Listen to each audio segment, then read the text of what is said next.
तो आज ये कहना चाहता हूं मैं, ये जो भारत में बैठे पाकिस्तान प्रेमी हैं, आज उनको एक झटका तो जरूर लगा है, क्योंकि आज उनके अवैध पप्पा इस वॉर को नहीं रुकवा पाए।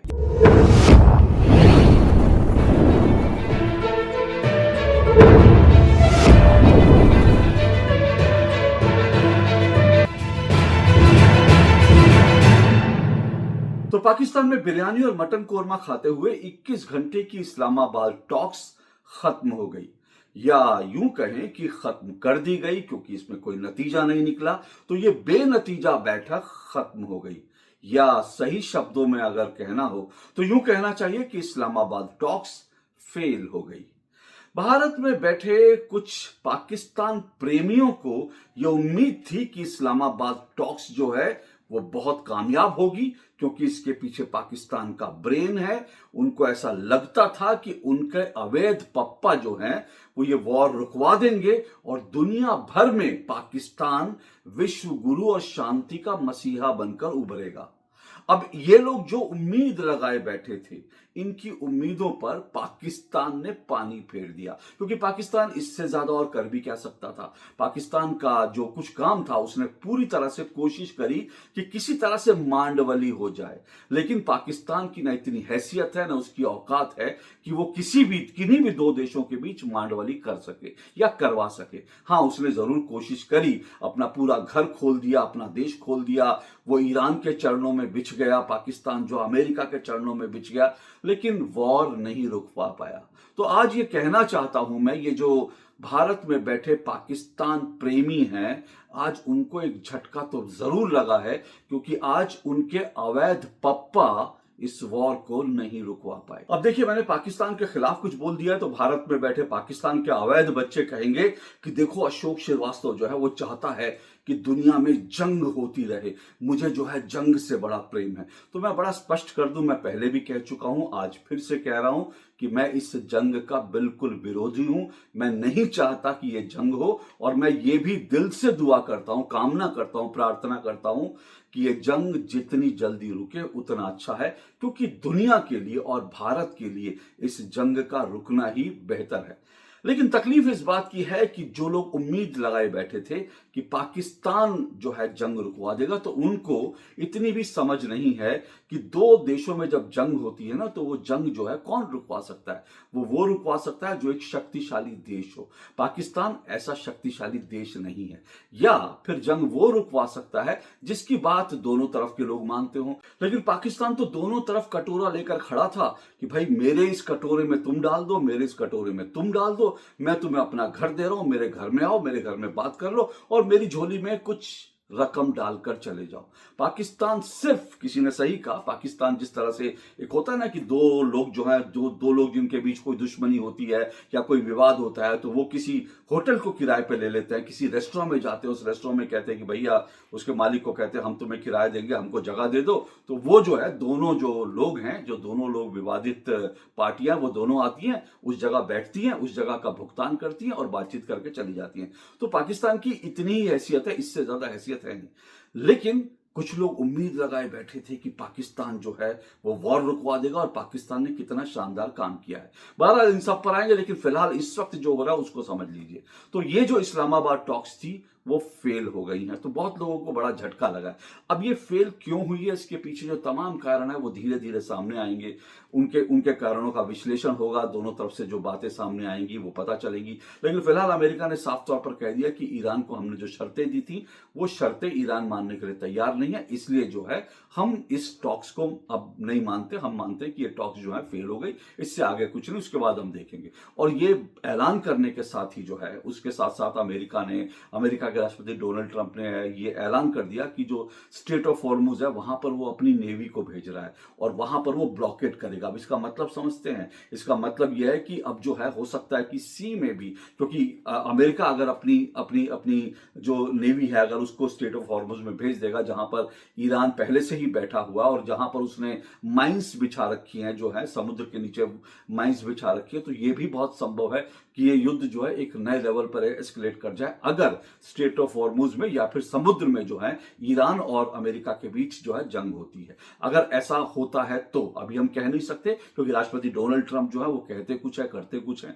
आज कुछ कहते हैं कल कुछ कहते हैं। तो अभी उन्होंने जो ऐलान किया मैं उसके हिसाब से आपको कह रहा हूं। लेकिन दूसरी तरफ क्या हो रहा है, दूसरी तरफ ये हो रहा है कि जो इजराइल है, इजराइल लगातार लेबनान पर बमबारी कर रहा है और लेबनान की तरफ से भी हिजबुल्लाह या जो बाकी जो संगठन है, जो आतंकवादी संगठन है, वो जो है वो इजराइल पर लगातार अटैक कर रहे हैं। तो ये जंग जो है फिलहाल रुकी नहीं है, कुछ थोड़े दिन का जो है युद्ध विराम जैसी सिचुएशन है, लेकिन वो भी कब जो है वो खत्म हो जाए कह नहीं सकते, क्योंकि इस बीच जो है कुछ कुछ जो बयान आ रहे हैं उनको भी समझने की जरूरत है। एक तरफ ईरान की तरफ से कहा गया, जो पाकिस्तान के अंदर ईरान के राजदूत हैं उन्होंने कहा कि टॉक्स जो है ये तो एक प्रक्रिया है, ये ऐसा नहीं है कि पहली बातचीत में सब कुछ हो जाएगा, ये एक प्रक्रिया है, एक प्रोसेस है और ये प्रोसेस चलता रहेगा। तो ईरान की तरफ से ये कहना, इससे ये लगता है कि ईरान जो है चाहता है कि बातचीत में कुछ हल निकले। लेकिन दूसरी तरफ अगर इजराइल की बात करें या अमेरिका की बात करें, वहां से जो बयान आ रहे हैं वो ये दिखा रहे हैं कि वो कह रहे हैं कि अब चीजें जो है एस्केलेट हो सकती हैं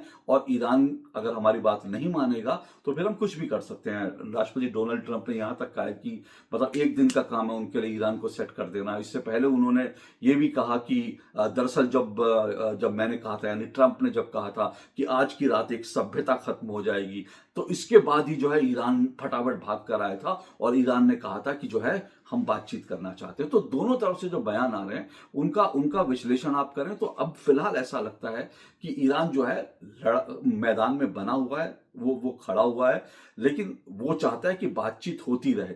और अमेरिका इस वक्त जो है थोड़ा सा जो है वो लग रहा है कि वो थोड़ा जिद में है, लेकिन अमेरिका भी चाहता है बातचीत हो। क्योंकि देखिए एक बात ये समझ लीजिए, जो पाकिस्तान की जो भूमिका के जो लोग बहुत ताली बजा रहे हैं, तो एक बात बड़ा स्पष्ट समझ लीजिए कि ये इस वॉर के अंदर अमेरिका भी फंस गया, ईरान भी फंस गया। ईरान का भी बहुत नुकसान हो चुका है, अमेरिका का भी बहुत नुकसान हो चुका है। दोनों के लिए बस नाक की लड़ाई है, इससे ज्यादा कुछ नहीं। अमेरिका और इजराइल जो है दोनों चाहते हैं कि इस वॉर से वो मतलब इज्जत से, बाइज्जत इस वॉर से बाहर आ जाए। दोनों के लिए बस अपनी नाक बचाकर वॉर से बाहर निकलना है। कुल मिलाकर देखें तो सिचुएशन ये है, क्योंकि फिर से कह रहा हूं दोनों का बहुत नुकसान हो चुका है। एक तरफ अगर देखेंगे कि अगर ईरान जो है बिना कुछ अचीव किए या बिना अपनी कोई बात मनवाए जो है अगर जो है इस युद्ध को खत्म करने पर राजी हो जाता है, तो लोग कहेंगे कि भाई तुमने आयतुल्लाह खुमैनी को मरवा दिया, अपने 3000 4000 आम नागरिकों को मरवा दिया, इतने तुमने अपने शहर, अपने इंस्टॉलेशन तबाह बर्बाद कर दिया और उसके बाद तुमने अमेरिका से जाके जो है सरेंडर कर दिया। तो अमेरिका भी तो ये ईरान के लिए बड़ी सिचुएशन खराब होगी। तो ईरान ये नहीं दिखाना चाहता कि उसने सरेंडर कर दिया। अमेरिका पर है तो अमेरिका जो है वो अपने आप को दुनिया की सबसे बड़ी शक्ति कहता है और है भी। तो अमेरिका अगर बिना अपनी बात मनवाए इस युद्ध से बाहर आ जाता तो फिर ये सवाल उठेंगे कि अमेरिका ने अचीव क्या किया। राष्ट्रपति डोनाल्ड ट्रंप की जो है उनकी जो लोकप्रियता है वो पहले ही गर्त में जा रही है। तो दोनों सिर्फ ये देख रहे हैं कि किसी तरह से अपनी नाक बचाकर, अपनी इज्जत बचाकर जो है इस वॉर से निकल आए। और पाकिस्तान ने इनको अपनी जगह प्रोवाइड कर दी। अब जगह भी कैसे प्रोवाइड करी, जो लोग ताली बजा रहे थे, मैं उन पर भी आऊंगा, ये लोग ताली बजाने वाले जो हैं ये कौन लोग हैं, कैसे लोग हैं, मैं इन पर, लेकिन उससे पहले ये भी बता दीजिए, आपको बताता चलूं कि जब ये पाकिस्तान की स्थिति क्या है, जो लोग पाकिस्तान के लिए गाने गा रहे थे ना, उनको समझना चाहिए और आपको भी समझना चाहिए कि पाकिस्तान की स्थिति क्या है। पहली बात, पाकिस्तान जो है इस वक्त ऐसा देश है जहां पर ये जब टॉक्स आयोजित हुई तो पाकिस्तान में 2 दिन का पूरा बंद कर दिया गया। इस्लामाबाद और तमाम बड़े शहर जो है बंद कर दिए गए कि भैया वहां पर लॉकडाउन कर दिया कि लोग घर में बैठे, क्योंकि पाकिस्तान को इतना कॉन्फिडेंस नहीं है कि उसके यहाँ वर्ल्ड लीडर्स आएंगे तो कुछ जो है सब कुछ शांति से निपट जाएगा, क्योंकि वो वैसे ही एक आतंकी देश है पाकिस्तान। उसके यहाँ खुद उसने इतने आतंकी पाल रखे हैं, उसको पता नहीं उसके किस जेब में किस जो है पॉकेट में कहां से कोई आतंकवादी निकलेगा और बम धमाका कर देगा। तो पाकिस्तान की स्थिति है। दूसरी तरफ अमेरिका के जो उपराष्ट्रपति जेडी वांस जब वहां पर जा रहे थे तो उनको भी, अमेरिका को भी चिंता थी पाकिस्तान जैसे देश में जा रहे हैं तो क्या होगा। तो बाकायदा जब उनका विमान जो है वो पाकिस्तान की सीमाओं में प्रवेश कर रहा था तो उसको जो पाकिस्तान के F-16 जो 5-6 विमान हैं उनका प्रोटेक्शन देकर ले जाएगा। आपको वीडियो भी आप देखिए, आपको दिखाता हूं, उनका प्रोटेक्शन देकर ले जाएगा। तो ये दिखाता है कि पाकिस्तान की असल सिचुएशन क्या है। तो पाकिस्तान दुनिया में आतंकवाद फैलाने वाला देश है, ये दुनिया जानती है आतंकवाद फैलाने वाला देश है, ये सबको मालूम है।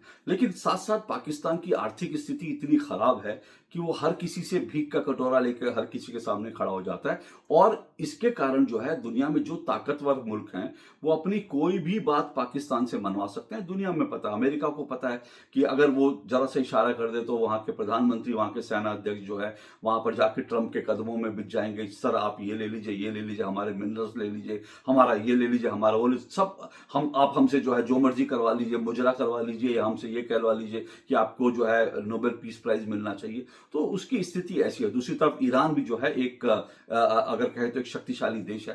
तो भले ही ईरान के साथ जो पाकिस्तान के कैसे भी संबंध हो, लेकिन इस वॉर की सिचुएशन में पाकिस्तान को लगा कि उसको भी कुछ फायदा हो जाएगा, कुछ कुछ टुकड़े उसको मिल जाएंगे, तो इसलिए उसने जो है ऑफर करा कि भाई मेरे यहाँ आ जाओ। और उसमें कुछ गलत भी नहीं है। दुनिया में कोई भी देश अगर किसी को कुछ ऑफर कर सकता है, दो देशों को बातचीत की टेबल पर अगर वो लाने के लिए अपनी जगह दे देता है, तो उसमें क्या फर्क पड़ता है। भारत ये जगह नहीं दे सकता था क्योंकि भारत इसमें कोई हिस्सेदार नहीं है, ना युद्ध में हिस्सेदार है। भारत सिर्फ शांति की बात करता है, लेकिन भारत की कोई भूमिका नहीं है कि भारत जो है इसमें तय करे कि हाँ आप हमारे यहाँ आ जाओ, हमारे यहाँ बैठो। लेकिन क्योंकि भारत ने कुछ ऑफर नहीं किया, भारत में कोई आया नहीं, पाकिस्तान ने ऑफर किया, पाकिस्तान के यहाँ चले गए।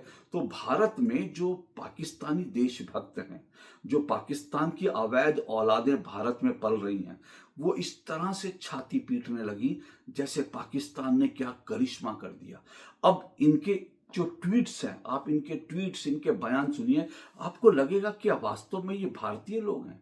अब पाकिस्तान, ये वही पाकिस्तान है जो भारत के अंदर जो है लगातार आतंकी हमले करवाता है, लगातार जो है इसने भारत में जो है निर्दोष लोगों की जान ली है। ये पाकिस्तान वो मुल्क है जो आतंकवादियों को पालता है, भारत में जो है विमान अपहरण कराता है। अभी पहलगाम में जो कुछ पाकिस्तान ने किया वो सब भी हम जानते हैं।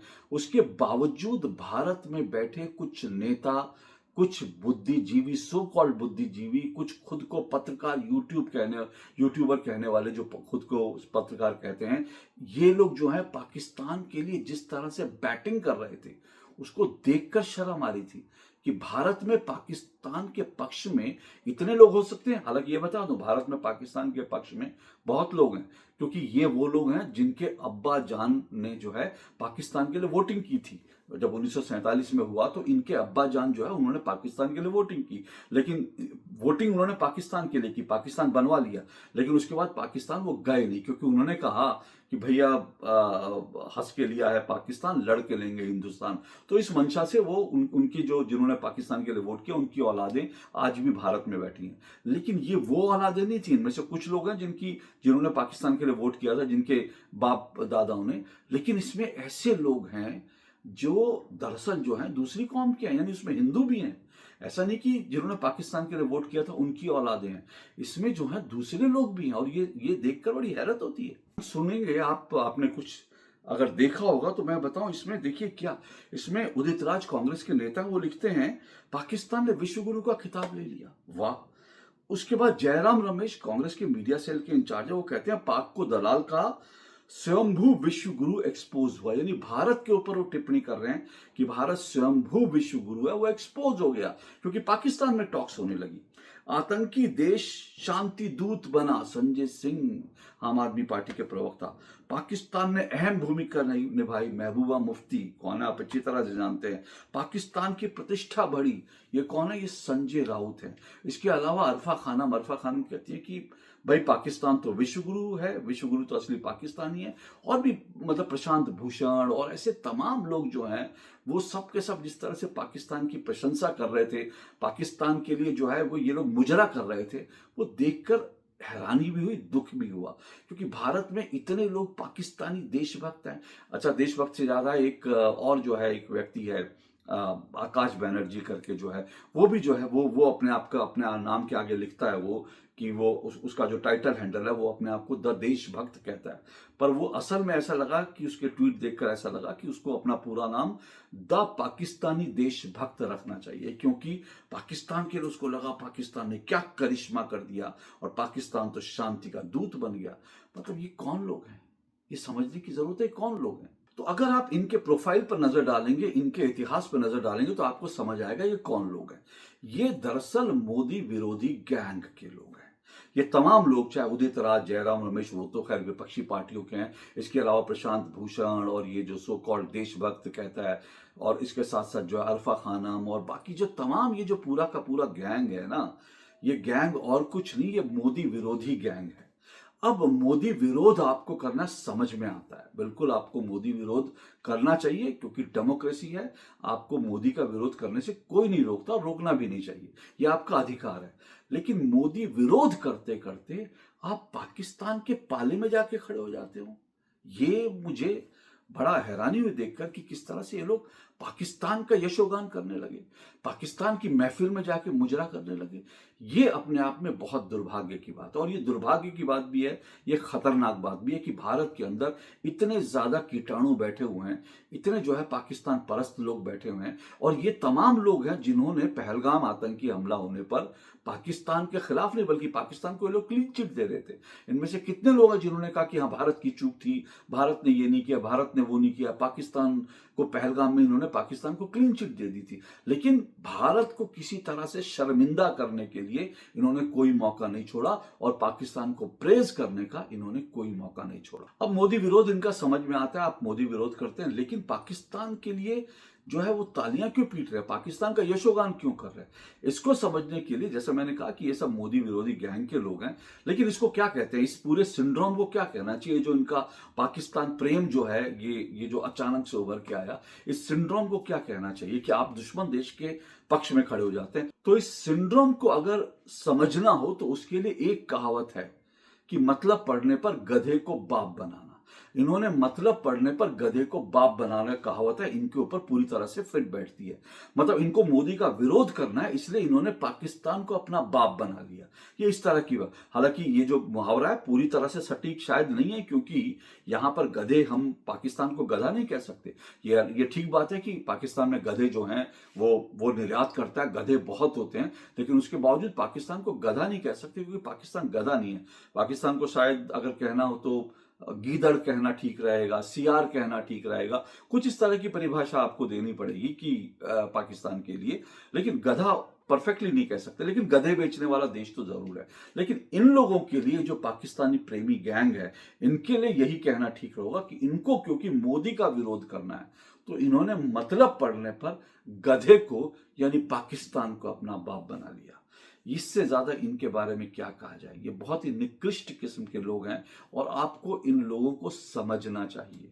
मैं चाहता हूं कि आप इन लोगों की असलियत को समझें। तो आज ये लोग मोदी के विरोध में इस कदर अंधे हो गए हैं कि इन्होंने पाकिस्तान को अपना अवैध बाप बना लिया है। और ये दुर्भाग्य की बात नहीं, बल्कि ये बहुत खतरनाक ट्रेंड है, क्योंकि पाकिस्तान जो है वो भारत को 1000 कट्स देना चाहता है।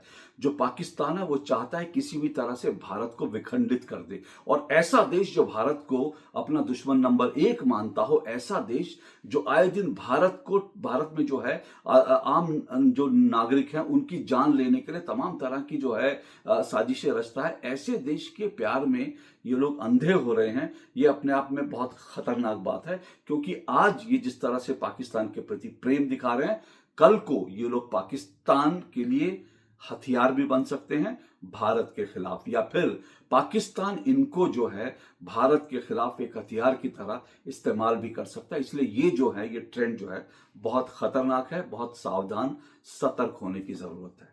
आज के लिए इतना ही। नमस्कार।